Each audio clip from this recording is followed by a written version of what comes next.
saya Pendeta Cheon Seokyeon. Saya senang bisa membagikan firman Tuhan dengan kita semua hari ini. Mari kita melihat firman Tuhan bersama-sama.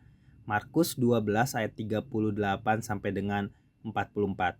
Dan dalam pengajarannya ia berkata, hati-hatilah terhadap ahli-ahli Taurat yang suka berjalan-jalan memakai jubah panjang dan suka menerima penghormatan di pasar-pasar dan duduk di tempat-tempat terdepan di rumah-rumah ibadah serta tempat-tempat kehormatan di perjamuan, yang menelan rumah janda-janda dan pura-pura mengucapkan doa yang panjang. Mereka ini akan menerima hukuman yang lebih berat. Dan ia duduk di seberang peti persembahan dan memperhatikan orang-orang memasukkan uang ke dalam peti persembahan. Banyak orang kaya memasukkan jumlah yang besar. Lalu datanglah seorang janda miskin dan memasukkan 2 uang tembaga yang berharga 1/4 sen. Lalu ia memanggil murid-murid dan berkata, Aku berkata kepadamu, sesungguhnya janda miskin ini memberikan lebih banyak daripada semua orang yang memasukkan uang ke dalam peti persembahan itu. Sebab mereka semua memberi dari kelimpahannya, tapi janda ini memberi dari kekurangannya. Semua yang ada padanya dia berikan, yaitu seluruh nafkahnya. Mari kita berdoa. Kami berpegang pada perintah-Mu hari ini Tuhan, yang memberikan kepada kami keteguhan. Kami menghormati Engkau karena kehidupan dalam firman-Mu, napas dari firman-Mu, agar kami dapat hidup olehnya. Kami berdoa dalam nama Yesus. Amin. Salam kembali. Saya Pendeta Cheon Seokyeon. Kami yang dalam kasih Kristus menyertai saudara semuanya. Kiranya saudara yang terus menyembah Tuhan dimanapun saudara berada, khususnya yang berada di tengah laut. Jika kita melihat firman Tuhan bersama-sama, kita akan mendengarkan firman Tuhan, kita sering melihat dunia lain di sisi yang biasa kita ketahui. Sisi lain itu ada di luar sisi ini. Dia memiliki kekuatan untuk menembus. Meskipun kita tahu kedalaman air yang tajam dan dalam, kita tidak tahu kedalaman hati manusia. Orang mungkin tersenyum di hadapan kita, tapi di belakangnya mungkin dia memegang pedang yang tajam. Ada kebohongan-kebohongan yang ada dalam diri kita. Dan Yesus mengekspos kebohongan-kebohongan itu. Dan jika kita melihat Markus pasal 7 ayat 22 sampai 23, dia berkata, apa yang keluar dari manusia itu yang menajiskannya. Karena dari dalam, dari hati manusia keluar pikiran yang tidak baik atau pikiran yang jahat. Percabulan, pencurian, pembunuhan, perzinahan, ketamakan, kejahatan, kelicikan, hawa nafsu, iri hati, fitnah, kesombongan, kebodohan, semua hal-hal jahat keluar dari dalam diri mereka. Mereka keluar dari hati dan menajiskan seseorang. Bukankah hal yang masuk ke dalam mulut kita yang menajiskan kita, tapi bukan yang masuk tapi apa yang keluar dari mulut kita, itulah yang merusak kita. Bagaimana hati kita melihatnya, itulah yang merusak. Karena kita tahu pasti bahwa hati itu adalah yang terpenting. Kadang orang hanya memperdulikan luarnya saja, tidak memperdulikan dalamnya. Padahal yang dalamnya sangat penting. Kita fokus pada ini. Tapi di dalam kita penuh dengan air busuk. Terlihat indah, padahal dalamnya rusak. Kadang terlihat seperti pria yang luar biasa, tetapi di dalam dia adalah anak yang tidak baik, bahkan anak yang nakal. Terkadang dia terlihat sopan dan senyum sekali di luar senyum. Tetapi kita tidak tahu keburukan apa yang disembunyikan di bawah permukaan. Itulah kita. Itulah yang Yesus tegur sebagai kuburan yang tidak bersih, yang sangat kotor. Kita yang terlihat baik di luar, hebat di luar, bagus di luar, tetapi di dalamnya penuh dengan tubuh yang busuk. Jadi yang perlu kita ingat adalah bahwa apa yang kita lihat bukanlah segalanya. Dalam perikop kita hari ini, apa yang kita lihat bukanlah segalanya. Juga apa yang kita lihat dan apa yang kita rasakan memiliki nilai tersendiri. Tetapi ada inversi, pembalikan, di mana ada nilai-nilai terbalik. Realitas yang kita lihat berbeda dengan realitas yang dilihat oleh Tuhan. Jadi, mari kita lihat lebih dalam ayat yang ke-38, membaca ayat yang 34 lagi. Dan dalam pengajarannya ia berkata, hati-hatilah terhadap ahli-ahli Taurat yang suka berjalan-jalan memakai jubah yang panjang dan suka menerima penghormatan di pasar-pasar dan duduk di tempat-tempat terdepan di rumah ibadat serta tempat-tempat kehormatan di perjamuan. Yang menelan rumah janda-janda dan pura-pura mengucapkan doa yang panjang, mereka ini akan menerima hukuman yang lebih berat. Dalam kitab Kejadian, Yakub hanya mengenakan pakaian berwarna pada Yusuf. Kita mungkin berpikir pakaian berwarna itu terbuat dari kain berwarna, tetapi pandangan para sarjana tentang hal ini tidak ditentukan oleh warnanya apa. Panjang pakaiannya pun sangat menentukannya. Bahwa pakaiannya tidak ditentukan warnanya seperti apa, yang terpenting adalah bahwa panjang pakaian yang menentukannya, bukan warnanya tapi panjangnya. Para pekerja akan mengenakan pakaian pendek, lengannya pendek, yang mudah digunakan karena mereka harus bekerja. Dan para pengelola akan mengenakan pakaian yang panjang dan tidak membuat mereka berkeringat karena mereka duduk diam bolak-balik, bahkan hanya memeriksa bagaimana keadaan daripada para pekerja itu. Kita semua ingin mengenakan pakaian panjang. Kita ingin anak-anak kita mengenakan pakaian panjang saat mereka dewasa, bukan pakaian yang pendek. Kita juga ingin anak-anak kita menjadi orang yang disambut oleh orang lain. Dan kita ingin juga anak-anak kita duduk di kepala meja di mana mendapat tepuk tangan. Tetapi apa yang Yesus katakan? Jauhi hidup seperti ahli Taurat. Kita mungkin berkata, tidak, itu terlihat baik bagi kita. Tuhan, itu terlihat glamor bagi kita. Bukan itu tempat yang baik di mana kita berada.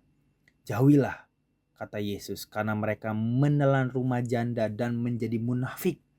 Dia tidak mengatakan bahwa semua pengelola seperti itu, tapi intinya adalah bahwa hal-hal yang dapat kita lihat bisa berbeda. Itu terlalu baik bagi kita, tapi apa yang Tuhan lihat itu bisa tidak kita lihat. Disitulah kita bisa mendapatkan hukuman yang lebih berat. Jadi kita tidak boleh hanya mengejar tentang yang di luar. Kita harus selalu melihat yang di dalam, bukan di luar saja. Kita harus mempertimbangkan bagaimana Tuhan memikirkan tentang hati kita. Apakah kehadiran Tuhan dalam hidup kita? Apa realitas bagi Tuhan? Dan ada lebih banyak lagi dalam ayat berikutnya. Mari kita lihat ayat berikutnya, ini adalah persembahan janda. Dalam ayat 42 dan 43. Lalu datanglah seorang janda miskin dan memasukkan 2 uang tembaga yang berharga 1/4 sen. Lalu ia memanggil murid-murid dan berkata kepadanya, aku berkata kepadamu, sesungguhnya janda miskin ini memberikan lebih banyak daripada semua orang yang memasukkan uang dalam peti persembahan. Ada 13 kotak koleksi di bait suci, 13 kotak persembahan yang kita ketahui. Tapi pada masa itu uang bukanlah kertas, itu adalah koin. Itu adalah koin emas atau perak sehingga orang bisa tahu dari suaranya untuk memberitahu apakah ini banyak atau sedikit, tembaga atau emas. Ketika koin itu mengenai piringan persembahan, itu membuat suara gong seperti gitu. Dan orang akan memberikan banyak suara, jadi kalau suaranya makin keras berarti yang memberikan banyak, tapi kalau misalkan kecil berarti diberikan dikit. Semua mata akan tertuju pada suara itu. Orang mungkin berkata, hey, orang itu punya banyak uang. Wah hebat, dia itu adalah orang kaya. Tetapi janda ini hanya memasukkan 2 uang tembaga. Pada saat itu nilai koin berdasarkan berat. Nilai koin sebanding dengan beratnya. Semakin berat koin, maka kalau kita lihat pada zaman dulu, maka semakin berat semakin bernilai. Semakin ringan koin, semakin tidak bernilai. Tetapi 2 uang tembaga ini sekitar 3 gram. Dan uang tembaga disebut sebagai gotran. 1 gotran adalah 64 bagian dari 1 denarius. Oke, jadi catat baik-baik. Semakin ringan koin, semakin tidak bernilai. Jadi 1 denarion adalah 1 pembayaran pekerja per hari. Dan jika kalau kita cek dalam kurs hari ini mendapatkan $100 per hari, maka 1 godrat adalah 64 bagian dari 1 denorian. Jadi ya sekitar 1,5 dolar. Seorang janda akan membayar $1,5 dan itu hanya akan berbobot 3 gram. Dan ketika orang kaya memasukkan koin mereka, mereka akan membuat banyak suara tetapi sumbangannya hanya 3 gram. Selalu ada banyak orang di sekitar bait suci. Jadi akan ada kebisingan di sekitarnya. Jadi jika Anda memasukkan 2 atau 3 koin, 2 atau 3 sen, itu akan tenggelam oleh kebisingan di sekitar Anda. Anda tidak akan mendengarkan apa-apa. Tetapi Yesus mendengar dengan keras dan dia berkata, kamu memasukkan sesuatu yang banyak. Kita mungkin berkata, kami tidak mendengar apa-apa di telinga kami. Itu tampak sangat kecil bagi kami. Tapi itu besar bagi Yesus. Mengapa? Karena dikatakan dalam ayat 44. Sebab mereka semuanya memberi dari kelimpahannya. Tetapi janda itu memberi dari kekurangannya. Semua yang ada padanya. Yaitu seluruh nafkahnya. Seluruh keberadaannya. Seluruh yang dimilikinya. Itu hal kecil. Tetapi Yesus melihatnya sebagai hal yang besar. Karena dia bukan melihat yang di luar. Tapi dia melihat di dalam, yaitu hati. Dia tidak hanya melihat apa yang kita lihat. Dia melihat di luar. Dia melihat di luar itu. Yaitu melihat hati kita. Butuh waktu untuk melihat hati. Jadi setidaknya ada satu hal yang tidak boleh kita lakukan. Kita tidak boleh menilai berdasarkan apa yang kita lihat. Jika kita tidak memiliki kepercayaan diri untuk melihat jauh ke dalam hati, kita tidak boleh menilai orang tersebut dengan berkata, Anda hanya memberi sedikit, usaha Andanya kecil sebesar itu. Kita tidak boleh menilai mereka seperti itu. Hal-hal kecil di mata kita bisa besar loh. Bukan di mata kita. Hal kecil di mata kita bisa besar di mata Tuhan. Jadi kita tidak boleh berbicara tentang orang lain dengan mudah. Mungkin ada pembalikan nilai di sini. Jadi kita ingin hidup dengan rendah hati sampai akhir dan melihat dunia melalui mata Tuhan. Tidak mudah bekerja di kapal memang bukan? Saya tahu tidak mudah. Tidak mudah hidup dari kejauhan. Untuk waktu ibadah yang singkat yang Anda dengarkan sekarang, orang-orang di sekitar Anda mungkin berkata, mengapa sih kamu ini repot-repot untuk menghabiskan waktu untuk hal ini? Tapi Tuhan kita melihat sebagian hal yang besar sebagai pembalikan nilai. Dia melihat waktu pengabdian, waktu kita beribadah, ketika kita mencarinya. Ini adalah bagian terbesar dari minggu yang kita jalani. Dia melihatnya sebagai suatu sukacita dan suatu kebersamaan yang penuh makna.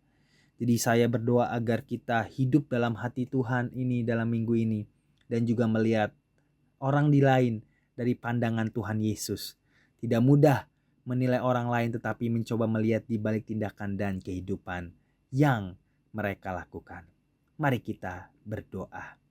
Tuhan terima kasih kami telah mendengarkan firman-Mu. Materaikanlah firman-Mu. Kiranya kami lebih memperbaiki hati kami. Karena kami tahu hati kami lah yang Tuhan lihat. Kami bukan melihat apa yang di luar saja. Tapi kami melihat yang di dalam. Kami membersihkan hati kami. Kami mengecek hati kami. Kami menyucikan hati kami. Sehingga hati kami layak di hadapan-Mu Tuhan. Dalam nama Yesus. Amin.